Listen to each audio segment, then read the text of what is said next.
Hello my friends. आज हमारी video कुछ हटकर होगी।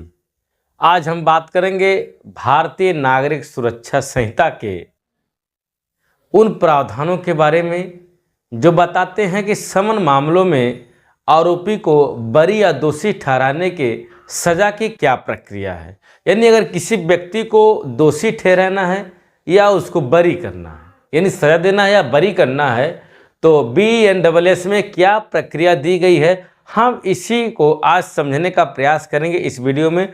तो फ्रेंड्स, अगर आप चैनल पर पहली बार आए तो सब्सक्राइब कर लीजिए, क्योंकि कुछ ही दिनों बाद, मुझे लगता है कि एक हफ्ते बाद, यानी ये मान के चले कि 1 तारीख से इसी यूट्यूब चैनल पर आपको भारतीय नागरिक सुरक्षा संहिता की फुल वीडियो प्रोवाइड होने वाली है।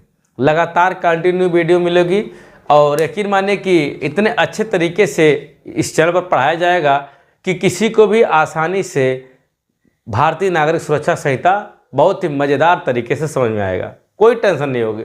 तो 1 तारीख से हम इस चैनल पर BNSS की पूरी वीडियो अपलोड करने वाले हैं। तो फटाफट अपने जो भी पढ़ने वाले फ्रेंड्स हैं उनको जोड़िए, क्योंकि जो भी वीडियो बनेगी कंसेप्चुअल वीडियो बनेगी, यानी पूरी की पूरी डिटेल आपको मिलेगा। तो फ्रेंड्स, आज की जो वीडियो है हमारी BNSS यानी भारतीय नागरिक सुरक्षा संहिता का सेक्शनों के बारे में आज हम चर्चा करेंगे। इस सेक्शन में हम 274 से लेकर 278 तक की बात करेंगे। 274 से लेकर 278 की बात करेंगे, लेकिन मुख्य जो हमारा टारगेट होगा 278। हम सिर्फ 274, 75, 76, 77 तक आपको सिर्फ उसके बारे में बताएंगे कि क्या है। लेकिन जो मेन टॉपिक है यही है कि समन मामलों में आरोपी व्यक्ति को दोषी ठहराना है या सजा करना है, उसकी क्या प्रक्रिया है, सिर्फ हम इस पे चर्चा करेंगे। तो फटाफट चैनल पर जुड़ जाएं। चलिए हम समझेंगे 274 BNSS की। BNSS सेक्शन 274 यह क्या कहता है, इसको समझने का प्रयास करेंगे। देखिए, कोई व्यक्ति आरोपी है और आरोपी को आरोप की जानकारी दी जाती है। जैसे 274 ये कहता है कि अगर कोई व्यक्ति आरोपी है और आरोप में उसके ऊपर आरोप तय होने वाला है, अब बताए उसको बचाव चाहिए या वह कन्फेशन कर रहा है। जैसे अगर वह आरोप की जानकारी दी जाती है, इसमें यूँ कहें कि आरोप की जानकारी दी जाती है। सेक्शन 274 यही कहता है कि आरोपी को आरोप की जानकारी दी जाती है कि वह बचाव चाहता है या फिर जुर्म स्वीकार करता है, बस, और कुछ नहीं बताया गया है। अब चलेंगे BNSS सेक्शन 275 के बारे में। इसको देखिए क्या कहता है। यह कहता है कि आरोपी व्यक्ति अगर जुर्म स्वीकार करता है, देखिए आरोपी व्यक्ति अगर क्या करता है, जुर्म स्वीकार करता है। मान लीजिए जुर्म स्वीकार कर लिया, जुर्म स्वीकार कर लिया है। अगर जुर्म स्वीकार कर लिया है तो मजिस्ट्रेट क्या करेगा, उसको मान लेगा और उसको दोषी ठहराएगा। देखिए, अगर जुर्म स्वीकार कर लिया, सेक्शन 275 कहता है कि अगर आरोपी ने जुर्म स्वीकार कर लिया और तो क्या होगा, मजिस्ट्रेट उसको मान लेगा और उसको दोषी ठहरा सकता है। 276 देखिए, BNSS 276 यह क्या कहता है, इसको देखिए यह कहता है कि कोई भी व्यक्ति जो अदालत में मौके पर प्रेजेंट नहीं है, लेकिन वो कहीं पर भी है, वह क्या करेगा, जुर्म स्वीकार कर सकता है। जुर्म स्वीकार करता है यानी अदालत में उपस्थित हुए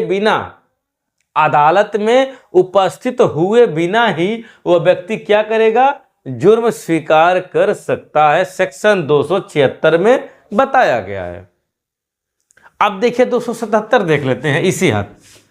BNSS भारतीय नागरिक सुरक्षा संहिता का सेक्शन 277 यह क्या कहता है, यह कहता है कि सुनवाई की प्रक्रिया बचाव की प्रक्रिया और अभियोजन पक्ष की प्रक्रिया आपको मिलती है। यानी 270 यही कहता है कि सुनवाई के दौरान अभियोजन पक्ष और बचाव पक्ष को अवसर मिलना चाहिए। यानी दोनों पक्ष, देखिए बचाव पक्ष और अभियोजन दोनों को क्या हो गए, सुनवाई करने का अवसर मिलेगा। बचाव माने अभियुक्त, अभियोजन माने वादी जो पीड़ित है। इन दोनों को क्या होगा, सुनवाई के लिए इनको अवसर दिया जाएगा। भाई आप भी अपनी बात को रखिए 277 के तहत कि आप क्या कहना चाहते हैं, सब कुछ इसमें व्यवस्था दिया गया, अवसर इनको मिला है।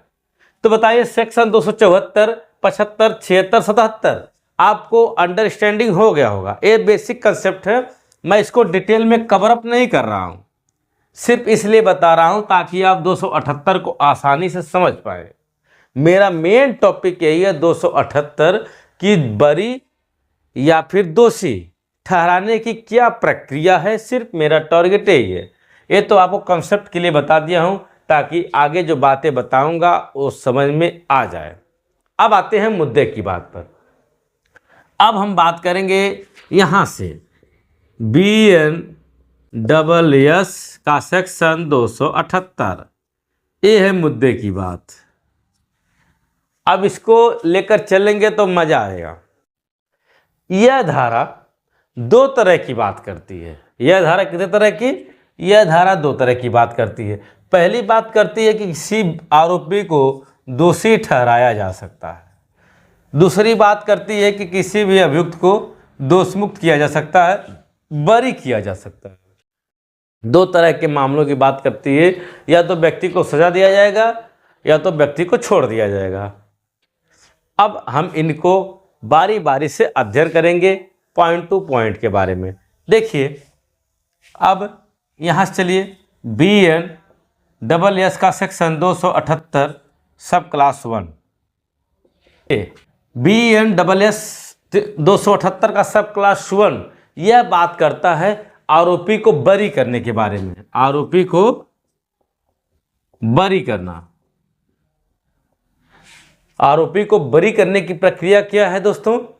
पहले तो क्या होगा, साक्ष्य होगा, साक्ष्य होगा और साक्ष्यों का परीक्षण होगा। दोनों का साक्ष्य लिया जाएगा, एविडेंस लिया जाएगा और जो साक्षी होंगे उनका परीक्षण किया जाएगा, क्रॉस वगैरह किया जाएगा। और उसके बाद कुछ अतिरिक्त साक्ष्य भी लिए जाएंगे। अतिरिक्त साक्ष्य लेने के पास फाइनल बहस होगी। अगर कोर्ट पाती है, अगर कोर्ट पाती है कि नहीं है, दोषी नहीं है, तो क्या करेगी कोर्ट, इसको बरी कर देगी। कोर्ट क्या करेगी, दोष मुक्त कर देगी, दोष मुक्त कर देगी। आरोपी को क्या करेगी, साक्ष्य होगा, साक्ष्यों की परीक्षा होगी, एविडेंस वगैरह सब कुछ जो अतिरिक्त है वह भी लिया जाएगा। बहस के बाद अगर वह बरी होने लायक होगा तो दोष मुक्त कर दिया जाएगा, बरी कर दिया जाएगा। यह बताता है सेक्शन 278 का सब क्लास 1। जैसे उदाहरण के माध्यम से समझेंगे तो अच्छा लगेगा। देखिए मान लीजिए कोई व्यक्ति चोरी किया, कोई व्यक्ति चोरी किया। अब क्या हुआ, चोरी किया, गवाही हुई। क्या हुई, गवाही हुई, गवाही हुई, साक्ष्य हुए, माने कुछ साक्ष्य मिला वहां पर। और मिलने के बाद कुछ अतिरिक्त साक्ष्य मिले, उन सब की समीक्षा की गई और समीक्षा के बाद पाया गया कि आरोपी जो है निर्दोष है। और जब निर्दोष है तो भाई उसको बरी कर दिया गया। बात समझ में आई। चलिए अब नेक्स्ट सेक्शन की तरफ बनते हैं। BNSS का सेक्शन 278 का सब क्लास 2 यह बात करता है किसी भी अभियुक्त को, आरोपी को दोषी ठहराने की सजा की बात करता है, प्रक्रिया की बात करता है। अब किसी को सजा दिलाना है, दोषी ठहराना है, यही बात करता है। इसमें भी वही बात है कि आरोपी के लिए क्या होगा, पहले साक्ष्य होगा, फिर साक्ष्यों की परीक्षा वगैरह होगी, या कोई अतिरिक्त साक्ष्य है तो उसको भी लिया जाएगा। और इन सबको लेने के बाद उसकी समीक्षा की जाएगी। समीक्षा को गंभीरता से देखा जाएगा। और जो अपराध है वह गंभीर प्रकृति का है और साबित हो चुका है, तो गंभीरता को देखते हुए क्या किया जाएगा, सजा की जाएगी, यानी दोषी ठहराया जाएगा। दोषी ठहराने की बात 278 के सब क्लास 2 में, और किसी को बरी करना है 278 के सब क्लास 1 में। अब एक और बात आ गई, ठीक है, इसका सब क्लास 3 कहता है BNSS 278 सब क्लास 3, यह भी अपनी बात कह लेता है। अब यह क्या कहते हैं महाशय, अब यह कहते हैं, ये बहुत ही मजेदार है। मान लीजिए कि जो मजिस्ट्रेट है उसके सामने मामला आया और मामले में जो सीधे तौर पर शिकायत और समन का मामला दर्ज है उसमें तो वह सजा सुना दिया, लेकिन जो इनडायरेक्ट तरह से अपराध इन्वॉल्व हैं उसकी बात करते हैं यह, यानी कि विशेष विधियों के लिए बात करते हैं। किसकी, जो अन्य विधियां हैं, किसी अन्य कानून के तहत अगर दंडनीय अपराध है तो उस अपराध के साथ संलिप्त है तो क्या करेंगे, तो इस सेक्शन 3 में दोषी ठहराएंगे। जैसे मान लीजिए कि कोई सार्वजनिक दंगा हुआ और उपद्रव के दौरान, दंगे के दौरान पर्यावरण को भी नुकसान पहुंचाया गया, तो अब पर्यावरण को नुकसान पहुंचाया गया तो इसके लिए तो BNS में जगह नहीं दिया गया है, इसके लिए पर्यावरण अधिनियम बनाया गया है। तो उस व्यक्ति को क्या किया जाएगा, पर्यावरण अधिनियम के तहत सजा दी जाएगी। इसी सेक्शन की बात करता है। जैसे पॉक्सो एक्ट का मामला है, मान लीजिए सेक्शन 74 और पॉक्सो एक्ट लगा है, और क्या लगा है, यह सेक्शन 74 BNS है और कोई पॉक्सो एक्ट 7/8 है। तो अब क्या होगा, दो विधियां हैं यहाँ पर, सजा कैसे दी जाएगी, तो यही सेक्शन बताता है 278(3) वाला कि भाई साहब 74 का जो सजा अगर करनी है आप तो 278(2) में करिए, अगर आपको पॉक्सो में करना है 7/8 में तो आप 278 के सब क्लास 3 में करिए। बताइए, कोई कंफ्यूजन, कुछ भी कंफ्यूजन नहीं होनी वाली है। ऐसे ही दोस्तों इसी तरह पढ़ाऊंगा। आने वाली वीडियो जो BNSS की आएगी मेरी धमाकेदार होगी। आप चैनल पर जुड़े और लाइक करते रहें, वीडियो बहुत ही अच्छी आने वाली है। चलिए मिलते हैं किसी अन्य वीडियो, तो के लिए नमस्कार, जय हिंद।